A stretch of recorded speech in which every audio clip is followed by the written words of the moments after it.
Welcome back from break, everyone. And for those of you who are just might be joining us a little bit later and you're lucky to be here for this session, we have a workshop here continuing with our theme, My Place in Nature, regarding bio-blitzes and geo-inquiry. I want to again extend our welcome to our guest presenter, Willie Buford. Willie is a National Geographic Certified Educator.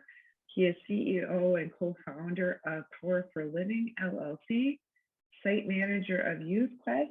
And without any further ado, I want to welcome Willie and our guests back. So welcome back, Willie. Okay. Welcome back, Sandy. I really enjoyed that keynote session that we had earlier, and ready to kind of dig into it and have some fun now, guys. I'm learning about Bioblitz and Geo-Inquiry and how they work together to help transform our students and our community. So, like Sandy said, in addition to being a National Geographic Educator and also being a site manager for Youth Quest after school programming, I am also an ambassador for the After School Alliance, which means that I advocate for funding for after school programs and on the local, state, and national level as well. And in addition to that, I'm a certified tourism ambassador for Flint and Genesee County.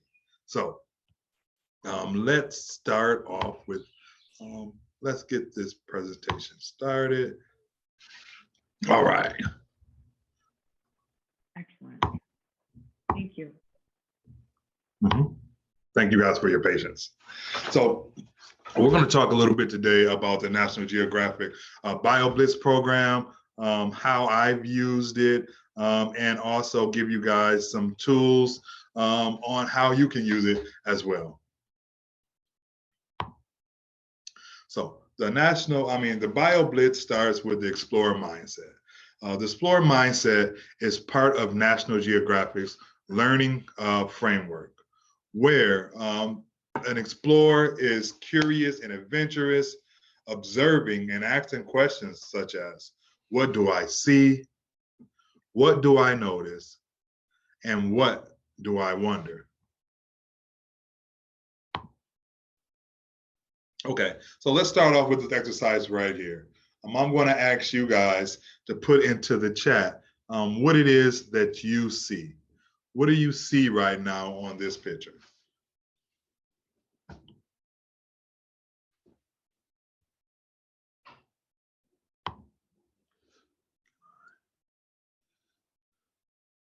Are you guys still able to see the picture?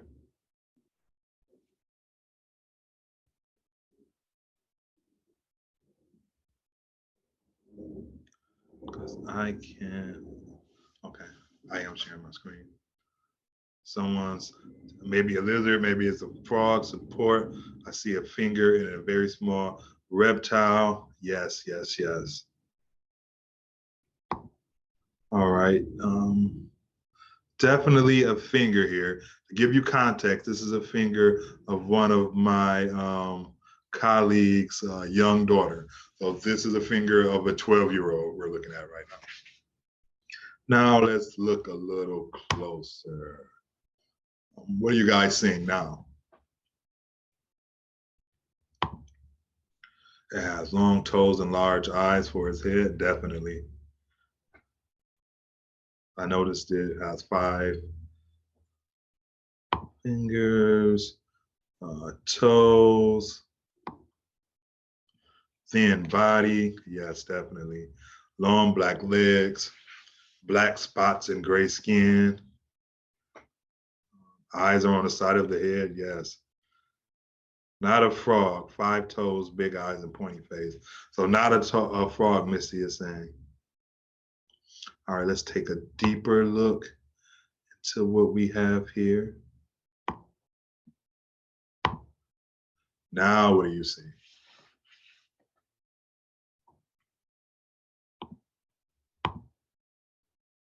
Triangular head. Yes, great observations. Great observations. So what we definitely have here is a small lizard.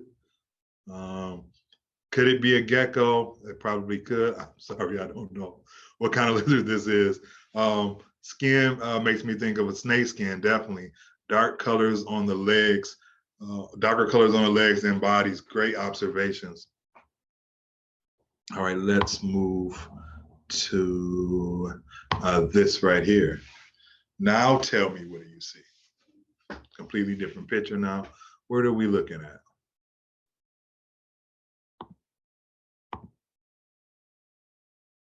How was it even found? I like that we're getting those questions out, Sandy. A flower with a bumblebee, a purple flower, bee on a flower, pink flower, green leaves, a flower with an insect, ferns, yes. I believe they are mimosas. Bumblebee on a flower, lots of greens, pink pom-pom blossoms. It's closer to the ground. All right, let's take a deeper look. What are you seeing now?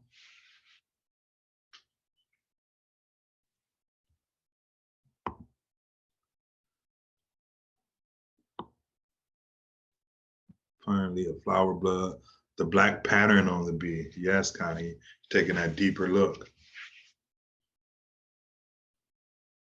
The flower looks like a thistle, Misty says. The flower does look fuzzy.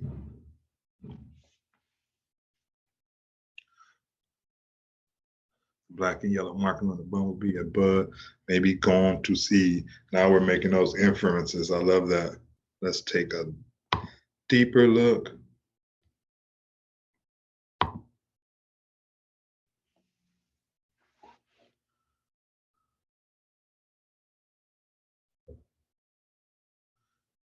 Yes. What do you see now? It's a little clearer now, right? Pollen on the inner petals, possibly. Relationship between light and shade. Oh, I like the way you're digging in there. Different shades of green leaves, same plant, newer leaves. The leaves are opposite in attachment with leaflets, bee wings, the round shape of the flower. You guys are doing a great job of observing and even asking questions about what you see. This is what a Bioblitz is about. So how can we inspire this connection with nature? For many, in this space, quarantine has given them a chance to revisit bird watching and nature trails. What I want to do is give you ideas for extending this nature connection to your students.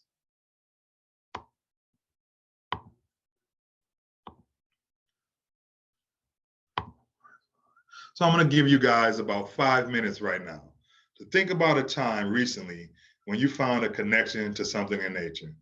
Was it a plant, an animal, or something else? What made it important or memorable for you? So we want to think about a time when we recently found a connection to something in nature. Was it a plant, an animal, or something else? And what made it important or memorable to you? Victoria, can we send the participants out in a breakout room, let's say for 5 minutes, to have a conversation around these two questions? Misty, is your hand raised? Was that a Misty? Go ahead. In our group, we didn't make it a thing, but I think there was a little bit of an undertone there that I know that COVID was really hard for all of us, but it also gave us all an opportunity to find something new in our own spaces. That forcedness to be quiet and really examine the things around us. I think that opened up some of our eyes again. And then it provided, as Eldon had mentioned, nature to kind of come back in, and then to look at our environments now with new eyes, now that nature sort of come back in and relaxed itself as well, because we weren't necessarily there. I thank you and I appreciate that comment, Misty. It reminds me of when the pandemic first happened and the whole world shut down. They were showing videos of like in Thailand with the monkeys running around all over the streets and videos of different, the whales and the sharks swimming through the different waterways. And just when we removed ourselves just for that short time, how nature was already starting to restore itself. So I definitely appreciate that comment. Would anyone else like to share?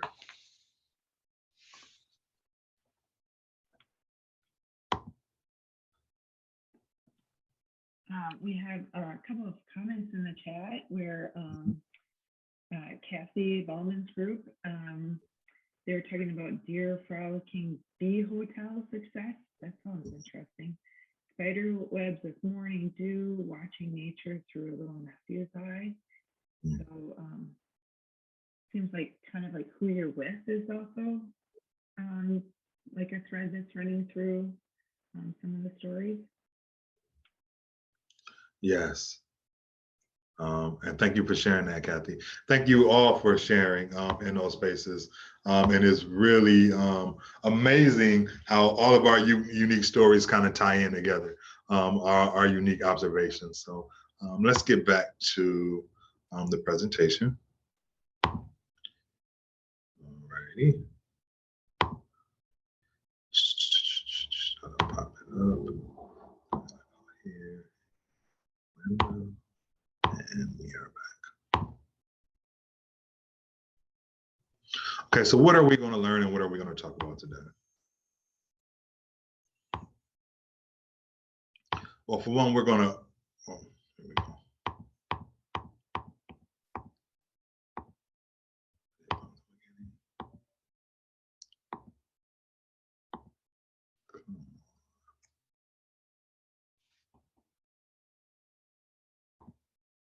We're going to talk about what is a Bioblitz, why Bioblitz and after school for me, how did that work?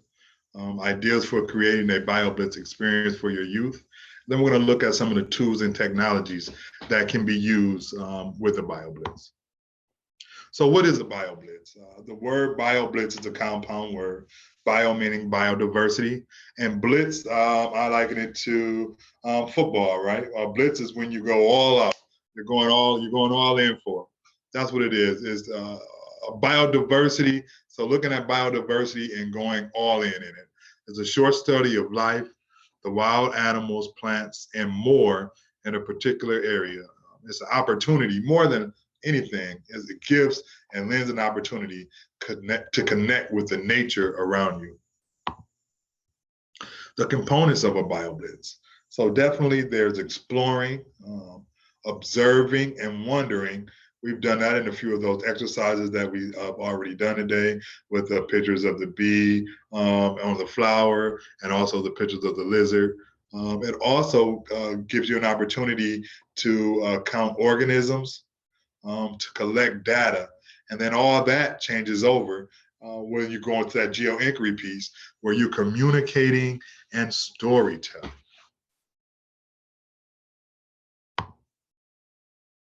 Why Bioblitz?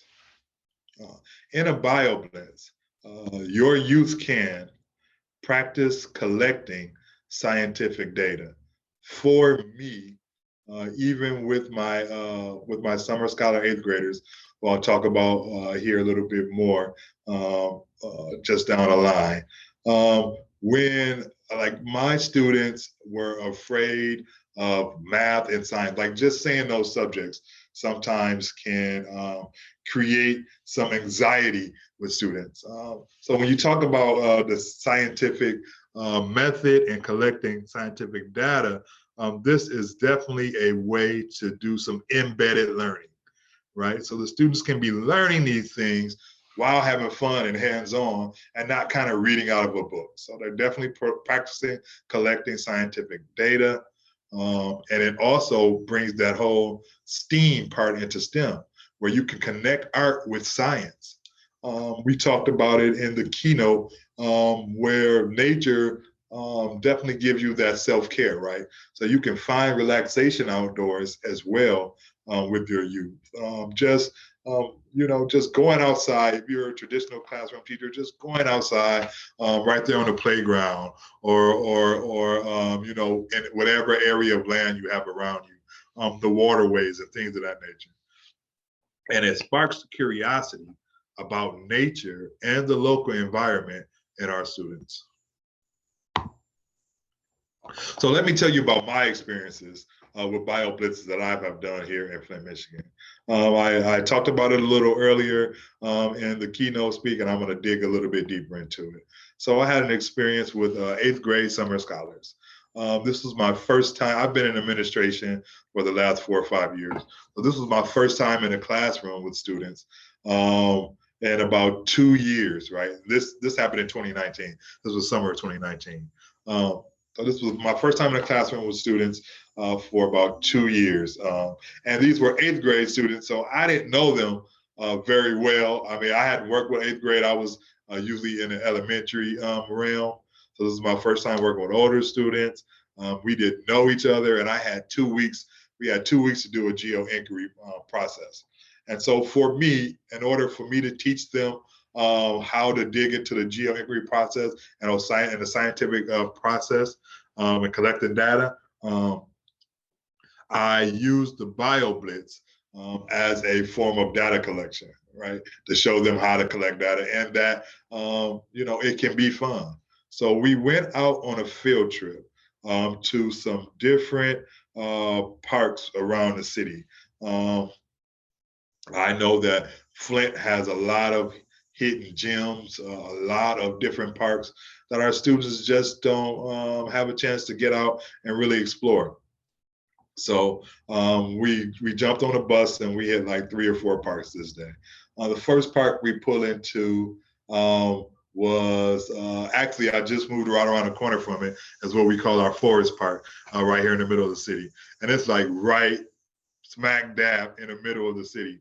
And when we got out there, the first thing they saw was this big spider hanging on the sign. And then we were looking at some of the plant life, some of the trees, some of the bugs around the trees. And out of nowhere, this deer just ran right through the park. A lot of these kids live in this neighborhood, have never been in this park, and definitely did not know that deer was in this park. The next stop we went to was a lake right outside of downtown that a lot of people don't know about. It's kind of hidden, if you will. And when we put on there, we seen an eagle kind of swooping down on the water, going for his prey. And then there was another deer there. So already I had these kids. They couldn't believe that they were seeing these things right in the city of Flint. My objective was for them to take an active role in their community and for them to get to know their local ecosystem as part of being a responsible citizen. And these were the small steps towards some big changes that we actually did in our Geo-Inquiry process. But it started with these Bioblitz, because that got the students to asking, why is this here? What does this mean? And what's my part in this? So they ask questions like, what's here? Why here? And why care? I shared with you all in the keynote speaking. I know some of you are just coming in for the first time, on this subject matter. But with my own students, after we were able to get some examples from the Flint River, look at some plant life around the Flint River. The Flint River rocks is what my son told me. He was like, he couldn't believe it. And now they're still out in the suburbs and going to schools and have friends out there. But now their friends are even coming into Flint and doing some kayaking and things around the river, because now the storytelling piece that my kids are able to do and take on, it changes the narrative of what people have to say about Flint and the Flint River. Some of the reflections that my 8th grade student scholars left with was, And this was taking from a reflection page where we asked the students to kind of fill in what they think about. And here are some of the answers they gave us. First was, it helped with thinking about their future, college, and career, because we did an exploration around, some science careers.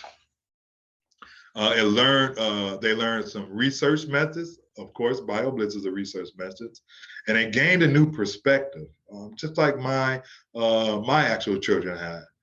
They found connections between public health and the environment, and just like with my own children, a lot of these 8th grade scholars were excited to go back and tell their friends this, and they said, you know what, my friends need to learn this information as well. So let's take a look at another reflection that Imani had. Now, Imani is a young student who has been bio-blitzing for a while now, and we'll just take a second to listen to her story. I hope that I'm sharing sound right now as well. Let me know if you hear it when I start. I really love getting dirty now. It's like a beautiful thing that just happened.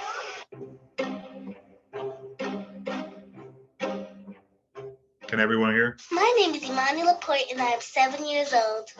I'm going to tell you about my experience about Bioblitz. I traveled to New Orleans, Louisiana for Bioblitz 2013. It seems like it took forever.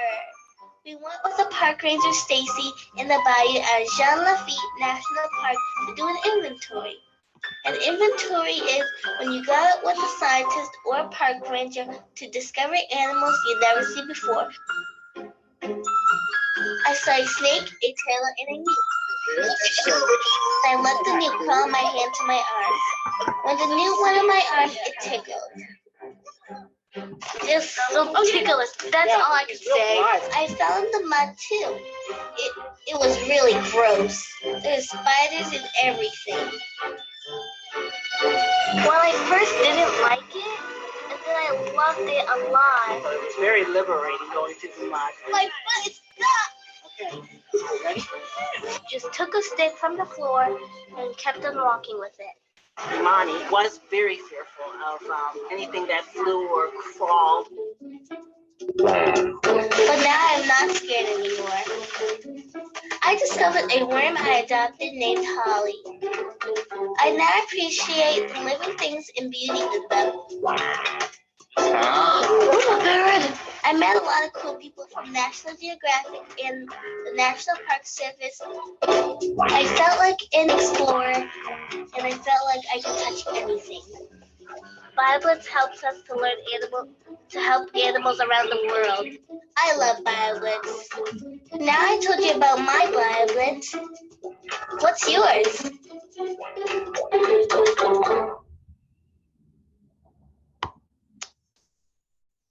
Oh, thank you, Imani, for sharing that about your Bioblitz. And I'm telling you that a lot of students will definitely have this same experience as well. So I spoke before about expert help.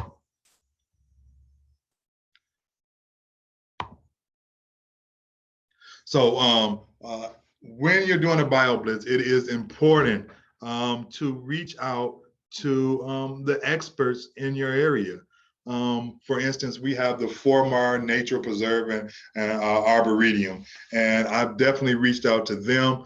As a matter of fact, a lot of them have become National Geographic Educator certified, and they were able to come into the classroom. Well, actually, what they did for us during the pandemic was really great. They were able to Zoom doing Bioblitzes from the nature preserve. The students weren't able to come out, of course, the world was shut down, but we were all on, on our virtual platform, and they worked with us with setting up Bioblitzes. So the students weren't able to do them out at that nature preserve, but they were able to take what they learned from that virtual meeting and then go conduct bio-blitzes on their own or with their family in their own backyards or neighborhoods. And that was all because of this partnership that we had with the Fort Mart Nature Preserve. And the same with the Flint River project that we talked about earlier, right? Who were able to come out and tell my kids, experts.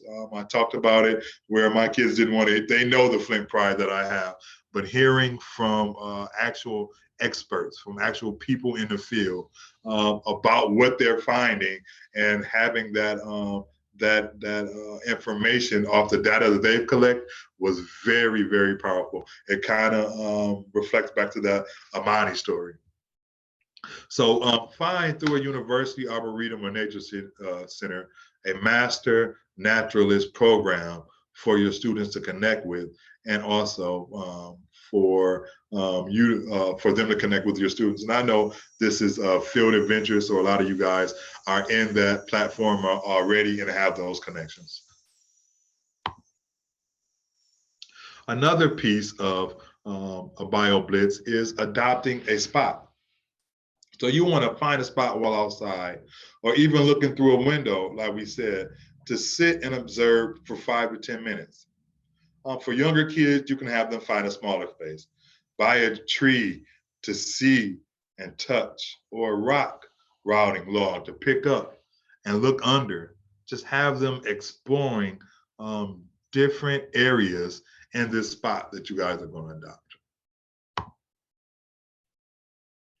The good thing about bio-blitzing is it doesn't take a lot of materials, and it doesn't really necessarily need a lot of technology.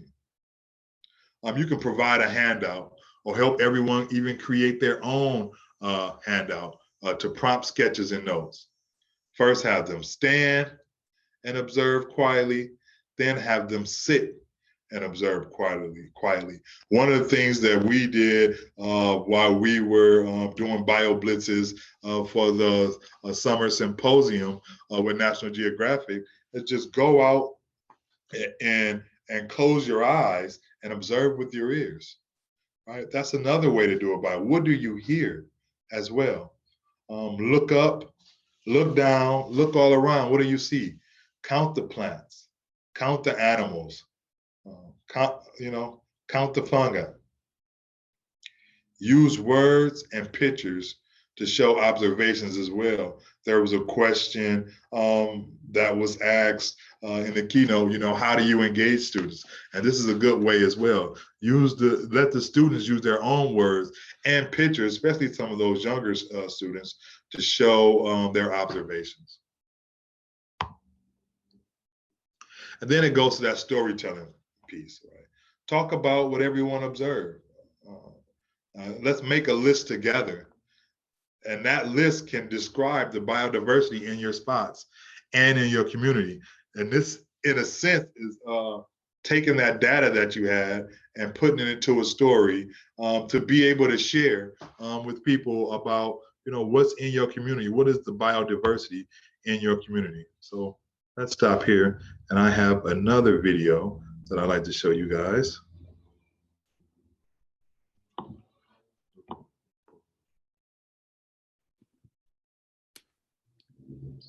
So Willie, on the last video, we could hear your sound, but not see the.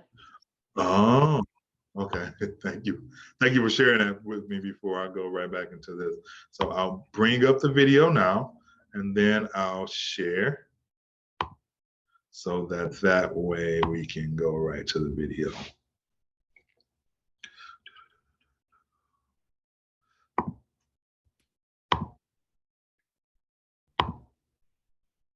This is this video. Can you guys see it now too?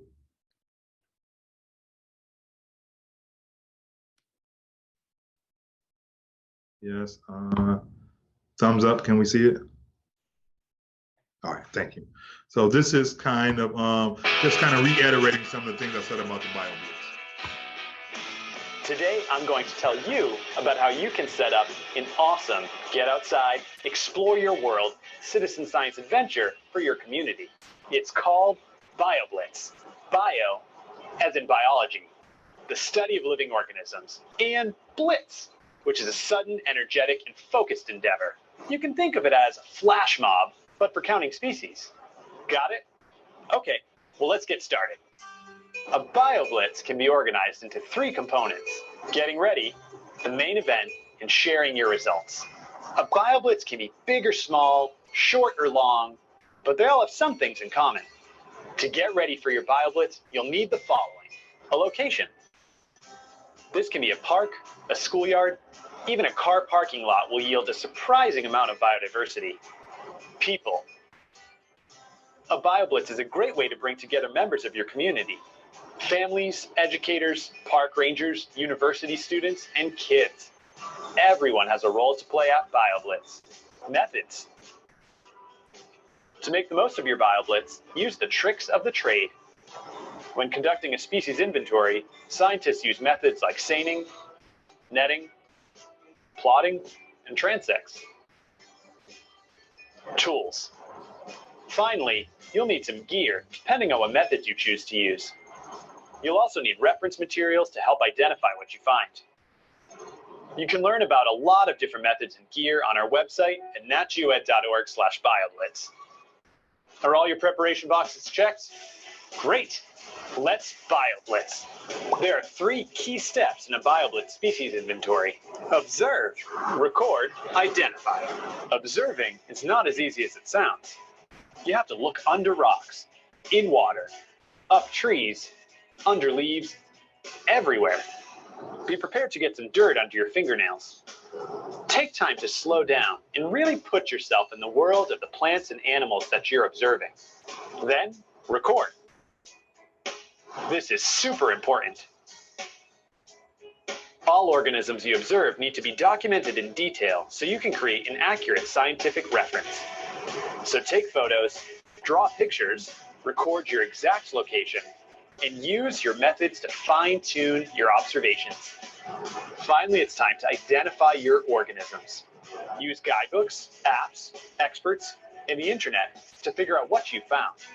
Apps like iNaturalist and FieldScope allow you to contribute your findings to our collective knowledge of life on planet Earth. Plus, you can crowdsource your observations to help identify mysterious species or track species movements and changes over time. Congratulations, you've successfully bioblitzed, but we're not done yet. To make this a truly meaningful experience, you'll need to share your findings with the scientific community and become a citizen scientist. A bioblitz is an exciting, real-world, hands-on adventure in your community that brings people together to connect with nature and document the biodiversity all around us. So get out there and bioblitz!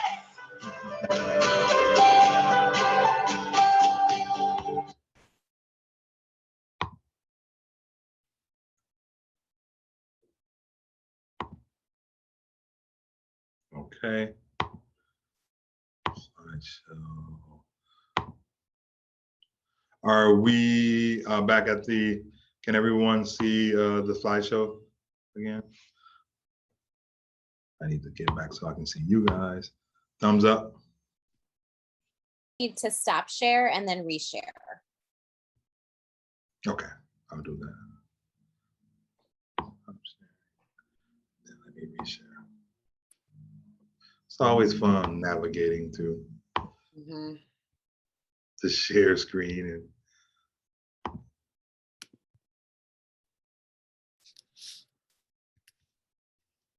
okay, so DIY tools for bioblitzing. Really simple things right here, guys, that you can use, that you can create out of very inexpensive materials. For instance, empty food containers can hold insects temporarily for observing or help with sorting, like empty egg cartons and things of that nature. You can put fallen leaves on a paper plate to enable looking closely for snails or tiny insects. Colored pencils and markers, of course, are nice to have, but optional when drawing. You can make binoculars with paper towel rolls or shine a flashlight on a sheet at night to attract different insects. So these are different DIY tools you can use. Of course, all scientific tools, Petri dishes and magnifying glass and things of that nature. But if you don't have those resources, then there are DIYs, there are tools that you can have the students do themselves, and it fosters more engagement as well. Adding technology. So that video spoke about both the iNaturalist and Seek app and how they can help teach with more real-time information about the nature around you. I would admonish you guys to explore both of these apps. It's really a great tool, a great piece of technology, because as the students take pictures, the whatever wildlife they are observing goes into a data bank, and it shows you know, what your location is. You can have experts on there to identify exactly what that species is, and it puts it into a data bank for the whole world to see. You definitely can look on online field guide or encyclopedias and record and contribute your scientific data. All right, so the takeaways. One, flexibility is key. There is no one way to do a BioBlitz. I BioBlitz in waterways, in parking lots, and schoolyard playgrounds, in parks all around. And when you get out there, don't expect, your biggest expectation is what is unexpected. So expect the unexpected. Of course, you're working with children, and like we've seen with Amani, a lot of times this is our first children really being exposed to nature and the scientific data collection. So you have to model that enthusiasm for your students as well. And like we talked about in our breakout group, be a learner and let the participants teach you. So be an active learner with your students, right there beside them. And also give it time, right? Give it some time. It may not work the first time, and don't go out there in a rush. Sometimes observation is the best way to start with a BioBlitz. So let me stop sharing again. I'll come back to where I can see you guys. And now it's time for us to get up. Usually I start my BioBlitz with this activity, but we're going to kind of end it today with this activity. So I'll go back to share screen again. This is what I suggest. This is a very engaging way to get your students to get ready to start a BioBlitz. It is the official BioBlitz dance tutorial. So I'm going to step back a little bit here, and I'm asking you all, if you have the space in place, please stand to your feet and let's go through this tutorial together and learn how to do a BioBlitz dance. So the BioBlitz dance has 4 parts. So the first part is the black bear. So just imagine a black bear scratching his back against a tree or something. And so it'd be going like this, okay? It'd be going, Scratch that back, black bear. So 1, 2, 1, 2, 3, and then 1, 2, 1, 2, 3, 1, 2. And that's the black bear. Okay. Got the black bear down. A little practice on it.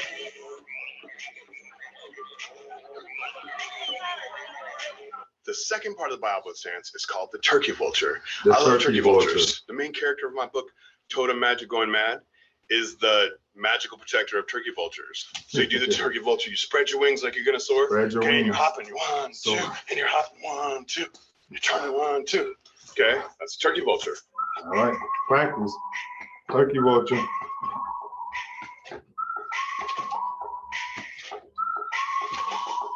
The third part of the BioBlitz dance is the ground squirrel. So you're going ground squirrel. Okay, ground squirrel doesn't do its little arms like this, but we just added that in. So that's the ground squirrel. Okay. Check.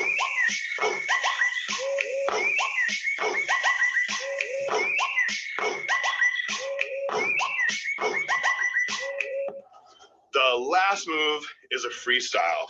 It's a Okay? freestyle. So you can do whatever you want. I just like to, I don't know, sometimes I like to, you know, sometimes I have to. This dance move's a little better than mine. Get I my like to point, do the right? elephant. You can do whatever, bust your little move. You can do a popping move, okay? You could be like that. Do whatever you can do. The elephant.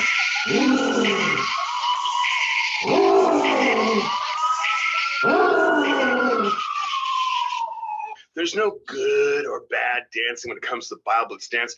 Bioblitz dance is a celebration of the outdoors, celebration of nature, it's a celebration of national parks. All right, we're going to So put it get all out there together and real enjoy quick, it. guys. Thank you, all you Bioblitz dancers. I want to see your Bioblitz dance. Record it with your friends outdoors. Remember Title that fourth Bioblitz dance. piece Put it is on YouTube. what Let's see you some put Bioblitz into it. dances from all over the world.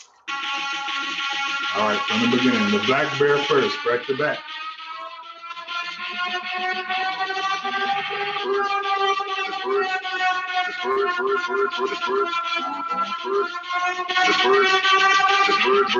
The bird machine. Check.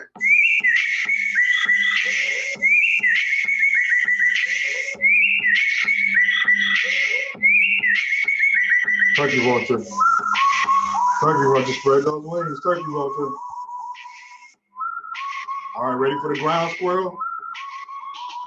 Check. Come, come, turn, turn, come, come, turn, turn, come, come, turn, turn, come, come, turn, turn. Freestyle, do what you want to do.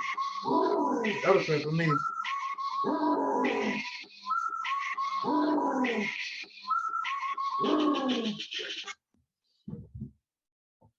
All right.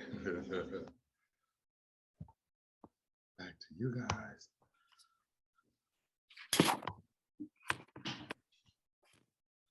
Where am I at?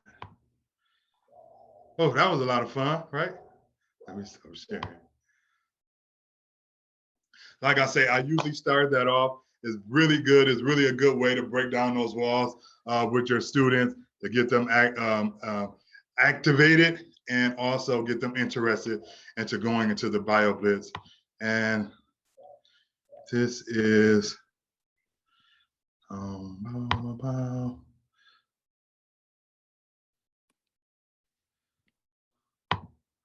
where am I at? I'm going to end with this very inspirational quote by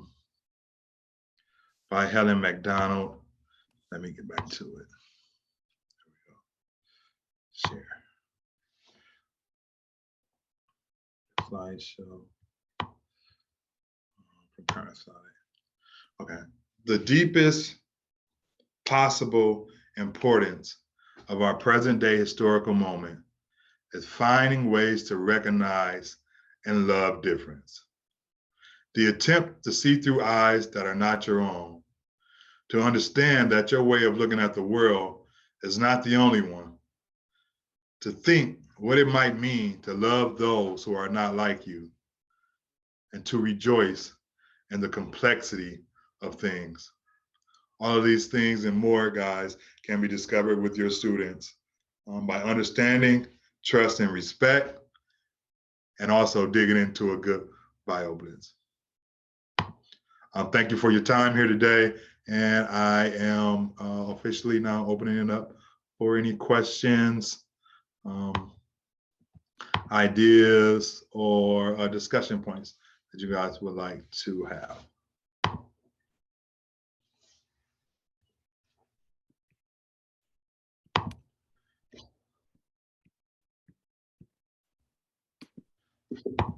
So Cheryl. Oh, go ahead. I see that Cheryl has a question. She says, what do you suggest for an educator that is new to doing a Bioblitz to use for sharing their findings? So definitely one of the things I like, that iNaturalist app and that Seek app definitely streams your findings right away. You take your phone out there, your computer, your device, and whatever picture you take, it is automatically uploaded, and you can definitely share your findings that way. But artwork too, right? Having students draw pictures or even journal some of the things that they are finding as well. So Willie, are are teachers or students able to go back into into Seek or those apps and search for what they've put in before, or how does Definitely. On those platforms and in those apps, you create a profile. And so whatever you put in there, you'll always be able to see what your observations is. Even more than that, you'll be able to see your friends. You'll be able to see anyone who observed anything in that area or any area in the entire world. Skylar has a question. Not so much a question. Well, first off, thank you very much, Willie. This was amazing and really helpful. But one thing that some privacy stuff just came up in the chat, and I was just going to say that at our school, we got around that by setting up Google Groups for our field teams. So we had like Highmark, Team Hawk, or well, we're Team Hawk, the adults are Team Hawk, but for the different groups, Team Ant, Team whatever, and setting up iNaturalist accounts for those Google group names. So it's like hm.teamhawk@montellaschools.org. And that way it's not tied to any individual student at all. And we can rotate which students are on which team in and out of those groups as needed. And we can still have them contributing scientific data to iNaturalist. So. Yeah, that's great. Thank you for sharing that, Skylar. That's right. Thinking about those privacy laws, that's definitely right on point. And like you said, you can name the project whatever you want and have as many contributors into that project as you deem necessary. Willie, I was just going to ask if you had any tips for new teachers, both for myself and some teachers I've worked with seem very intimidating. Or this process seems a little intimidating, maybe for two reasons. One is some of the prep work, like, you know, some of the supplies that you have to gather, or if you've never done like an aquatic inventory, that might seem a little intimidating. But two, also like the accuracy of the identification being something that if you're submitting it to a database, and, you know, I've been out in the field with students who getting it exactly right can be lucky. And, you know, I guess at our organization, we don't necessarily want them to focus a ton of time on the exact name of a species, just like the experience and the observations. So do you have any tips on making it less intimidating, or, you know, maybe how that data, how important it is to get the exact right name of a species? Mm-hmm. Yeah, I would say, have fun with it, and if you know your student isn't at that point yet, more the practice of doing it than actually getting the absolute you know, name of the species down first. So like we talked about, you know, the students can draw pictures if they're at that age level, or even just taking those you know, those photos, those observations, and then from there, getting with some of your, you know, local experts. You can bring in local experts who can more talk about, you know, what these species are, you know, in detail. But with that iNaturalist app and Seek app, you know, that when you're using those apps, there are communities of scientists on there who will identify those for you. And how it works is, I think one person identifies, two person, if another person agree, I think it's after that third person, it becomes solidified that that's what it is, and then that's how it's recorded. So a lot of that is taken off of our students. You know, they don't have to identify it if they don't have the resources to. The community in those apps will. I hope that helps. Do we have time for just one more question or comment? Stacy has her hand up. Stacy? Yeah, I have a passion about getting kids to see similarities between diverse communities. So would you recommend a specific site or place to find maybe areas that are similar in longitude and latitude, weather, topography, etc., so that kids could look across the nation or even maybe across the world to see here's what I'm seeing, here's how it's similar or dissimilar to what you're seeing. Definitely, definitely. And when I go, I use that iNaturalist app. And when you go on there, like it gives you, you know, the GPS coordinates of all over the world. So if you wanted to take your students and look and say, hey, we're here on this line of latitude, and let's, you know, let's go over to another continent, if we will, and see how that aligns with what we're seeing here. Those observation points are there, and you can just kind of map out an area that you would like to look at, and you know, take a look at some of those observations, and then do a compare and contrast of what you have in your area as well. All right. Well, we could probably ask you lots of questions, and what we'll do is we'll allow you to stay connected in the chat as long as you want to, participants. But at this time, I'd like to thank Willie for spending the morning with us. It was so wonderful to have you here, both for the keynote and the skills and strategies and ideas for using a Bioblitz for connecting with not only my place in nature, but our students as well. So thank you so much, Willie. You're very welcome, Sandy, and it has been a pleasure working with you guys with Field Adventures. I am making myself an honorary member of Field Adventures. We will forever be connected, and I will always be checking in to see the great work that you guys are doing. Sandy, I'm here for you to help out in any kind of situation. If there are some questions here that you'd like me to field, shoot them to me through an email. I'm more than welcome to answer what I can and make those connections as best as possible. I really enjoyed today, guys. Thank you so much.